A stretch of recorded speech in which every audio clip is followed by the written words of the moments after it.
Ayan, good morning, good afternoon, good evening sa ating lahat. At andito na naman tayong muli sa ating quick reaction upload video. At andyan nakikita ninyo sa aking thumbnail na walang iba naman dyan. Ang gwapo na agom ni Carla Bells na walang iba kundi si Kalingap Jumar. At ayan, may dalawang kasama siya dyan. Yung isa ay nakatanaw sa laot. Nakatanaw sa laot. Kaya abangan natin mamaya, premiere night ni Kuya Bal, ang alikabok sa dagat. Kaya yan, bakit andyan ba si Marky, si Kalingap Marky? Pero bago ang lahat, tayo ay mag-shoutout muna sa founder ng Kalingap na walang iba kundi si Kuya Bal Kuya Bal Santos Matubang at ang anak niya na si Kalingap Rap at ang may bahay na si Ate Edna Vlog. Shoutout sa inyong lahat dyan. At shoutout na rin sa mga kasamahan ko sa Kalingap Strikers na walang iba kundi sa pamumuno ni Ate Glo, Cell TV Official or Cell TV PH, Hasa 26 TV, Kaberks TV, Jacqueline Ducosin, Erma Galo Mix Vlog, Maria Ligaspi Vlog, Sisikoy Selina Barbosa Official at ang inyong lingkod na laging napagkamalan na ako ay si Sis Hasa. Hindi po ako si Sis Hasa, kundi ako si Hayats Mix Vlog. Ayan, klarong-klaro hindi ako si Sis Hasa. Kaya ayusin ninyo ang mga karasumbong ninyo dyan para hindi ko kayo mabalikan. Dahil pag nabalikan ko kayo, sigurado ay wala naman kayong ibang maibato kundi balahurang reactor. Ayan, at shout out na rin sa mga kasamahan kong reactor katulad nila ni Derek Nuilsa, Maymay, Kalingap Maymay, sino pa ba? Maestro 21 TV, sino pa ba dyan? At ang president ng lahat ng president na walang iba kundi si President Verador. Ayan, shout out sa inyong lahat dyan. At shout out na rin sa mga mababait na mga sponsor na andyan lagi sa Kalingap. Ayan, at sa mga kaibigan natin dito sa social media. Sa pangunguna ni Ate Lydia, sinundan ni Sisikoy Nati Permuslimi, Sis Para, si Angelique Boyer, Dagang Panot, ay nasa France yan. Hindi yan, attention seeker. Kaya yan, klaro yan, Dagang Panot Ikaw kasi yung galing-galing nyo gumagawa ng mga fake news. Kaya kailangan nating itatama. Kaya yan, nakikita ninyo dyan sa thumbnail natin, si Kalingap Jumar. At ano ang natin dyan? Caption, sino ang stuntman ni Kalingap Jumar? Yan.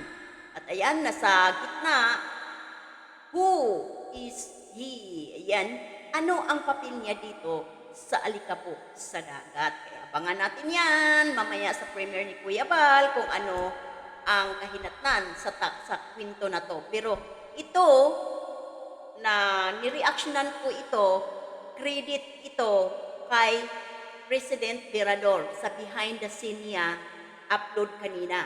Ayan, klaro ito credit ito sa upload video ni Pres Verador na behind the scene sa alikabok sa dagat. Kanina niya to ina-upload. Kaya ngayon, ginawan ko din ng reaction. Kaya pag-usapan lang natin kung sino ang stuntman at sino itong isa na nakatanaw sa laot. Yan ang pag-usapan natin. At may pahula pa doon si Pres Verador. Kaya puntahan ninyo ang upload ni Pres Verador behind the scene sa alikabok sa dagat. Yan. Sa ibaba may caption din tayo, watch out, alikabok sa dagat. Kaya huwag nating kaligtaan. Panoorin, suportahan ang alikabok sa dagat na andyan ang Jumcar, ang mag-agom. Kaya yan, pag-usapan natin, sino nga ba itong maging stuntman ni Kalingap Jumar? Kasi mukhang may ito, iksi ng bubugan, may talunan, kailangan ng stuntman. Sino ang stuntman diyan ni Jomar, ni Kalingap Jomar? Walang iba, kundi si Kalingap Marky daw. Si Kalingap Marky daw ang stuntman. So, ibig sabihin, pag bugbugin si Kalingap Jomar, si ah, Kalingap Marky ang masasaktan dyan. Double siya, kumbaga, kay Kalingap Jomar.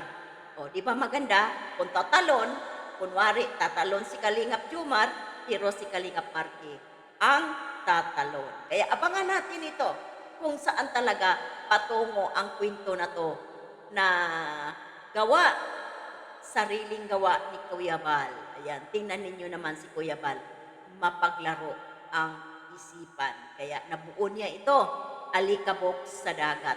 Kaya ayan, nakikita ninyo dyan, yung nakasombrero na pula, sino nga ba yan? Ha? Sino ba yan? Siya yung magiging kontrabida dito sa alikabok sa dagat. Base doon sa upload video ni President Mirador. Sino ba siya? Kapatid siya ni Starax. Kapatid siya ni Starax at may channel siya.